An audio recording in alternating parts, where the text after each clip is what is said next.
What's going on, everybody? Chip Walton. Welcome to Chop and Brew. I'm joined by DonO, Mike D, Wyeast brand manager Michael Dawson, Mr. Don Osborne of YouTube Celebrity. What's going on here today is Mr. Dawson hooked us up with some advanced pitches of Wyeast 1217, the private collection strain for Q4. It is called West Coast IPA. We put it through a couple of different recipes and we're going to chat about the end results, and Don's going to ask a lot of questions that Dawson will know the answer to and I won't. We're going to eat some crackers and you're going to hear some dogs walking around on the hardwood floor. So join us as we delve into the mystery that is Wyeast 1217. I hope you like three guys talking a lot about beer and the technical side of homebrew, because you're about to get a lot of it.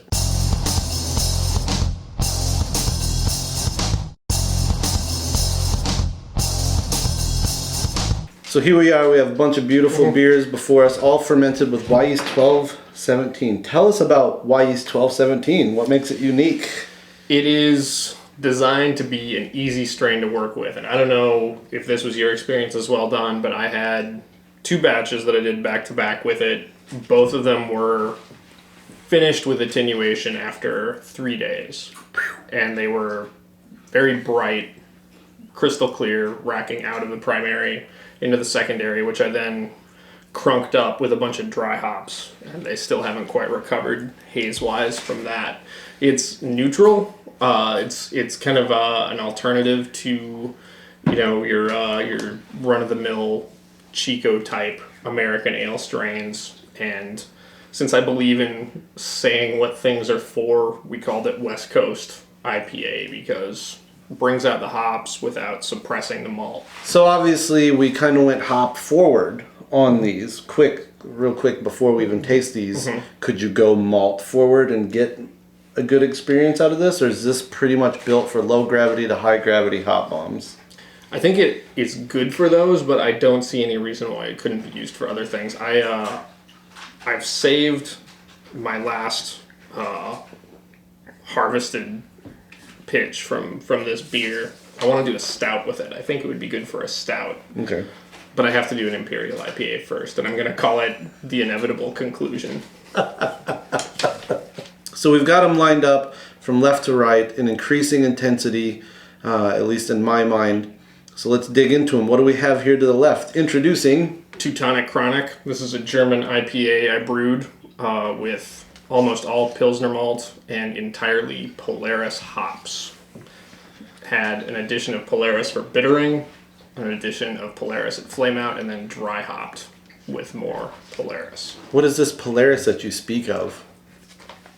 It's a pretty new German hop that's known for glacier candy character, which I think translated into American means mint candy. Yeah. It's got a really respectable alpha content. The pellets I got were 21 and change % alpha acid. Baller. Very oily, 4% oil typically. I got a 4-ounce packet of pellets, and the whole thing just came out in one big chunk. It was just like resiny hop hash that you had to break up, and my fingers were yellow and sticky afterwards. It was gunky stuff. Thus the Teutonic Chronic. Teutonic Chronic. It was potent. I like this beer that it tastes like there's a strong Germanness, and that must be the malt.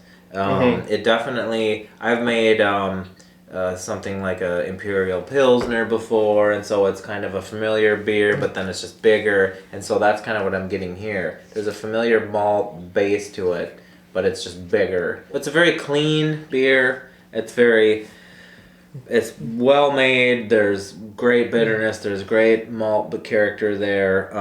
And since we're trying to talk about the yeast, it's interesting because I can really taste that the malt character and as well as the hops, but not anything necessarily from the yeast, or not any really strong flavors from the yeast that you get from some yeast.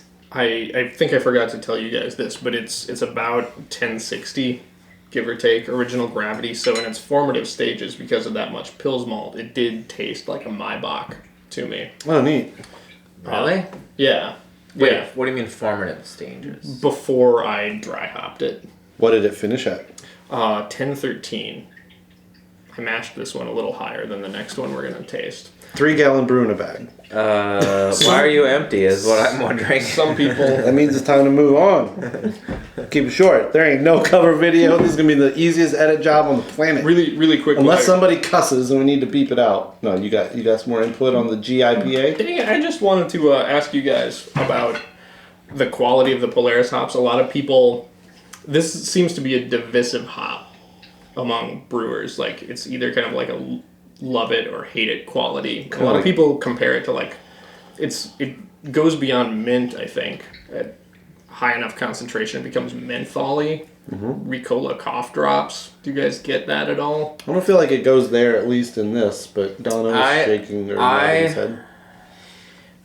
Well, the idea of having love it or hate it is interesting, but obviously there's got to be some room for middle ground. Certainly don't hate the hop, or I don't hate this beer, but I can see, I think maybe that is part of what I was getting at, actually, now that we talk about it. Bringing up the Ricola and the that kind of thinking, that it does sort of clarify that if that's the flavor that I'm getting, and if that's from the hop, then I would probably use this hop sparingly in some kind of recipe formulations, because I tend to prefer the more American run of all of your typical hops that you want to use in an American IPA. But I like this beer for what it is, as far as the malt character that still remains, and the bitterness level, and the way that you get a nice balance out of it. And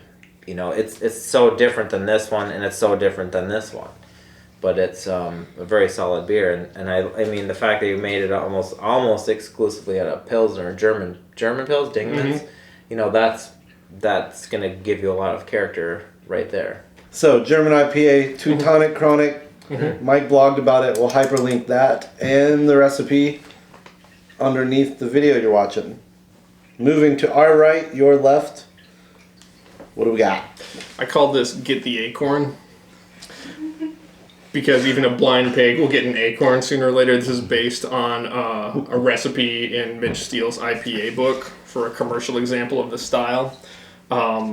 This one had a fairly similar grain composition. It was 96% American pale malt, 3% caramel 60, 1% Carapils.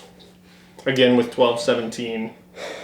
And this one got hit with a whole lot more hops. Yeah. Also had gypsum in the water, which was specified by the recipe. Do you know the gravities? Yep.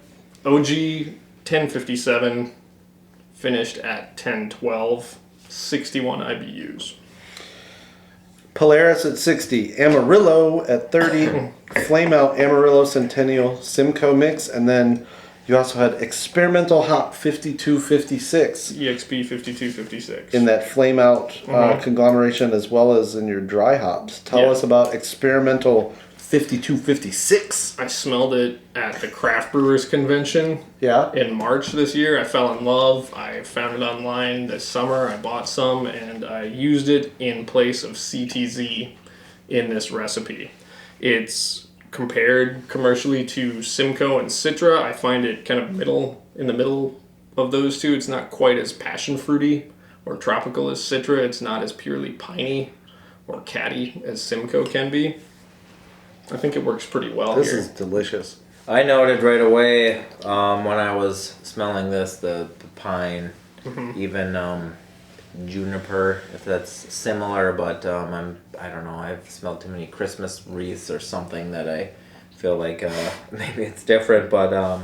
Can you tell us where you got 5256? I got it from Farmhouse Brewing Supply, which was the same place that also had the Polaris. Okay. Do you think this one is more bitter than the first one? It definitely is. The IBUs on Teutonic Chronic, 48. 61 in Get the Acorn, and Get the Acorn was also lower OG. Plus, if I didn't mention it before, it had calcium sulfate in the mash water, which will enhance the bitterness as well. So it's a lower starting gravity, but it has more IBUs. Yep. So that's, I mean, I think all homebrewers know that you can do things like that, but it's just sort of, I think, interesting to point out that you could have a 1057 beer and actually have it have the effect and the in-mouth experience of a more bitter beer than making a, I didn't write down what the first one was, but 71 or 1060. a bigger starting gravity beer, even though they're both kind of IPA. Well, that's the whole range. contest going on now, it seems, is this section IPA idea. It's like, how many IBUs can we get into a lower gravity? Whether it's for resources, whether it's for the sake of allowing people to drink 4 or 5 of them as opposed to 1 or 2 of them. I definitely feel like right now getting the IBU bang for the OG buck is an interesting game. It's something of a movement, I think, but it also needs to be drinkable in the way that it has to be balanced. I've drank many of those. I won't name names, but I hardly have come across one of those low gravity session hoppy beers that I've actually really liked. I always find that I want a little bit more. Usually, I want a little bit more malt character. It helps. And this beer has a malt character, and this isn't low gravity. This is definitely medium gravity, at least. Yeah, it's pretty respectable. It's pushing 6%. Yeah, we can't really call 1057 low gravity. I'm not. Yeah, gonna be. But I think I agree with you. Like, to handle all that acidity and all that bitterness and all of that vegetal hoppy quality, you need some malt structure to support it. Yeah. Actually, Chip's homebrew was decent.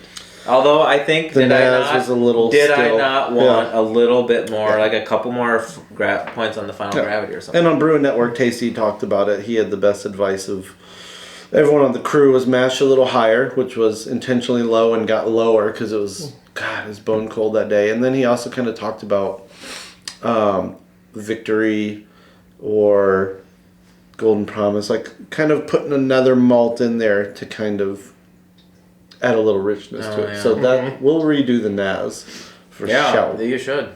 This almost tastes like it, but definitely more. What about the yeast? What's up with regard to this one?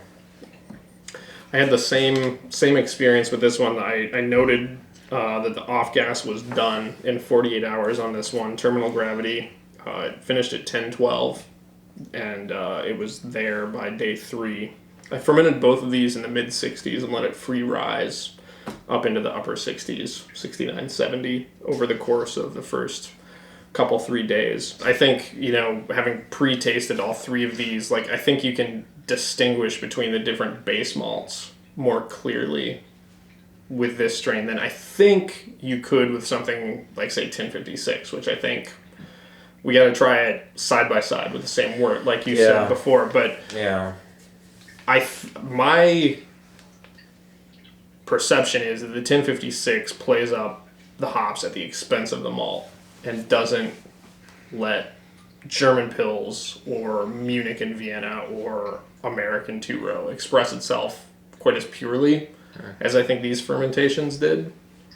That's an interesting it's an interesting theory, hypothesis. We'll have to check it out. If any of you guys pick up the strain and use it and have any opinions on that, post some comments, and it'd be interesting to see. If, do a 10-gallon batch split between 1056 and 12, would be 17. make them do the work. Yeah. Are we ready for number 3? Mm-hmm. Last but not least, in this taste panel, either way, DonO. All right. Well, I took advantage of the generous offer to use 1217 to try a recipe that I've been wanting to try. It's from a Brew Your Own, October 2011. I based this recipe on a Tröegs Nugget Nectar IPA recipe. So this one, I don't have the percentages, but 8.75 pounds of raw Pils, 2 pounds of Munich, and 2 pounds of Vienna. So right there, just splitting that up, you've got like 33% approximately Pils and 66% Pils and 33% this Munich and Vienna. So it's way more than the 1%, 2%, 3% of other grains and the first two. Half a pound of dark Munich and a quarter pound of Crystal, 50 to 60 Lovabond. Hops are Nugget, Bittering, Warrior, half ounce Warrior, 45 minutes, some Palisades at 15. Then at the end, I did a hop stand of ounce of Nugget, ounce of Simcoe, and a half ounce of Warrior, and I let that stand for 15 minutes, and I dry hopped with an ounce of Simcoe. And I also fermented in the 60 to mid to upper 60s, and approximately 3 days it was done fermenting. It went from 1070 to 1012. So 1012 to 1013 seems to be its terminal. Which I found out with other strains. No matter how high you start, no matter what you throw at it, they kind of have a bottoming out, right? They have an alcohol tolerance, but I don't think either of us have reached it with these. I mean, I think I wasn't mashing particularly low. I was mashing mid 150s, 154 for the Teutonic Chronic, which finished at 1013, and 151 or 152, I think, for the other one. And I think I was more possibly 149 or 150 because I knew that I had some of these grains in here that were going to be a little more work for the yeast to chew through. Right. And I knew I was going for a bigger original gravity into the upper 1060s. So I wanted to give the yeast a good chance of drying out a little bit. And even so, I mean, 1012 is not super low. You know, it's not super low. I think it's respectable for. But we haven't resorted to heroic measures yet, like adding dextrose to the word to drop the FG even more. Oh. I think it could go lower. Okay. So hop stand, in case people don't know and haven't seen your video, which we'll also link. There's an awesome video where Don and I kind of collaborated on a brew day where he did a huge hop stand. Tell us what the hop stand is for those 15 minutes. Well, basically, it's sort of comparable to a commercial brewery doing a whirlpool, I suppose, where you have your wort before it's cooled, but after boiling. I don't know if it was Chris Paynes was one of the first kind of people that I knew that was kind of 180 Fahrenheit talking about this, and I thought, no, I don't really know a lot about this, but so you turn off your boil. And a lot of times you add your hops at flame out, and I think that's something that a lot of us have done. But then what you do is you let them sit for a period of time. I would think at least 15 minutes would probably be minimal. I did my double IPA, I let them stand for a half hour. I've heard of people doing it longer.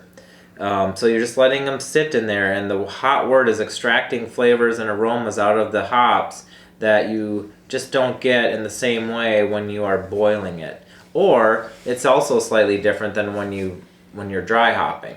So, and I say that because you can actually get kind of more flavor and a little bit of bitterness out of this hop stand. So for this beer, I didn't go crazy on the hop stand. I did, it looks like 2.5 ounces and just for 15 minutes. So it was kind of a flame out addition. And maybe even the recipe just called for adding them at 0 minutes. I'm not sure. I don't remember, but I just thought I'll let them sit in there for 15 minutes and see what happens. This one certainly has more body, and I'm sure that's the Vienna, that's the Munich, that's the dark, it's the Crystal. It's not as kind of cut and dry between the malt and hops as these first two. It definitely has, I think, without question, much more malt character. Yeah. Right? Which a lot of times, if you're talking about IPAs, you could say, oh, that's a bad thing. Oh, boo on the malt character. You know, I want hops. But who's been hating on the malt character? The other thing is I'm curious. Not us Midwestern boys, Chip. No. Don't you know? I'm curious I don't know when I'll try it again, but I've had Tröegs Nugget Nectar. I've had their Hopback Amber. They make great beers. I've had their Doppelbock. They make great beers, and I don't really remember what the Nugget Nectar tastes like. I know I liked it, but this is a pretty, I mean, not only is it somewhat malty in a way, especially compared to this, but if you just drink it, there's a lot of bitterness there. There's a lot of hop bitterness, and there's a lot of hop flavor too. There is. There's also a grassiness that I was talking about We've all off picked up the camera grassiness. that I tend to think comes from dry hopping at slightly cooler temperatures. That's my own personal theory. I don't know if that is true. And I only did 1 ounce of Simcoe for less than a week, but it was probably like in the upper 50s when I was sitting in my basement. Yeah, the grassiness that homebrewers get from dry hopping is definitely a debated thing, whether it's time, whether it's 3 days versus 6 days, or whether it's pellet versus whole, whether it's 58 versus 70. I've heard tell You heard tell? from Damien McCon, our head brewer at Summit. He is a proponent of low temperature and then 3 or 4 days. After that, it just gets, and we do pellets, or he does pellets, they do pellets, and John Kimmick from The Alchemist kind of rang the same sentiment as far as like 4 days is event horizon on dry hops. So, but they are also dealing with like push a button, get it to 32 degrees, drop everything out. They're This also one- dealing with a separator and a filter. So, This one is also not clear at this point.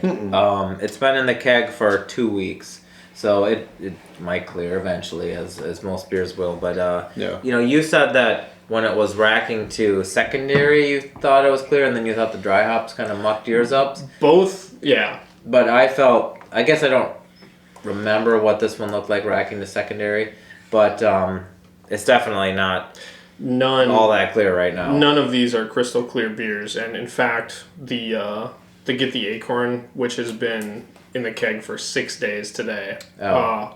It's 26 days old, by the way.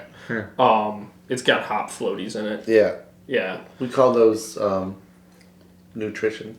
the malt in this, and it's interesting you mentioned the low mash temperature. It's got the suggestion of sweetness for me. We were drinking a Baltic Porter before we started shooting this video, and that was a much sweeter, rounder beer. This just has that Munich malt flavor with a suggestion of that sweetness and a suggestion of the caramel malt sweetness, but it finishes pretty dry, and it's got that nice, aggressive, strong IPA bitterness. So for my plan, I was supposed to brew as well, but Uh-uh. I've been busy shooting and editing and shooting and editing. I'm going to do the Ursa Minor Session CDA. We're talking a starting gravity of 1042, but IBUs in the 39 range. It'll be interesting to see what this yeast does for your 1042 batch. It'll definitely be the lowest. If it stops at 1012, I'm going to kick it. Blam! So in conclusion, as the brand manager of Wyeast, what have you enjoyed most about these three? What's the greatest common factor, the least common denominator? The greatest factor, the least common denominator, has been friendship. It's been a great excuse to hang out with you guys. I wouldn't see you if it weren't for the obligation to shoot Chop and Brew videos and drink Cheers to beer. that. This is Cheers true. to that. It brings us together. You'd be amazed how many email threads are like, who can get together this day to just hang out? Nope. What if I had a camera and a bunch of dogs added and a deadline? Oh, we'll all be there. So, yeah, it's a good reason. Chop and Brew, Friendship. you're helping keep St. Paul's homebrewers together. If it weren't for you, we wouldn't be friends. Let's be honest. All right, I guess that was about it. I hope that this conversation was worthwhile beyond even the Wyeast 1217 into some other things that we discussed when you're brewing hoppy beers, or everything from simple malt bills to a little bit more complex and patchworky. You're the patchwork. You're simple. All right. So, until you brew with 1217 and let us know what happens with it versus 1056 and 1272, that's your homework. Chop for chop. Brew for brew. Bam.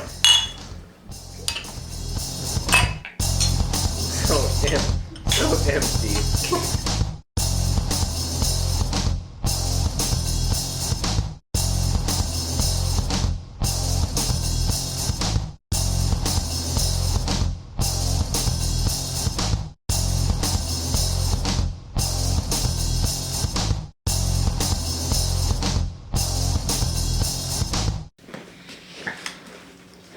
I'm gonna eat a cracker. Should we edit this out? Hell no. Gold. As long as no one cusses, this is going from start to finish. Let's just do it right now. I stole your crackers. That's not a euphemism either. Is Elsa what did still you watching TV or is she laughing at us now? I went to GABF for the first time this year. Hey. No pity party video. They let him in. Who's hating? Haters gonna hate. Yeah, they are gonna hate. Haters All right. gonna hate. What you got to say, Elsa? Cut it. Thanks, out. Elsa. Thanks for letting us hang out and No, drink. I was eating chips, like watching it like a TV show. Just ain't no friends. Brothers don't. Shake. Brothers. All right, let's get this on the road, man. All right. If it stops at 10:12, I'm gonna kick it.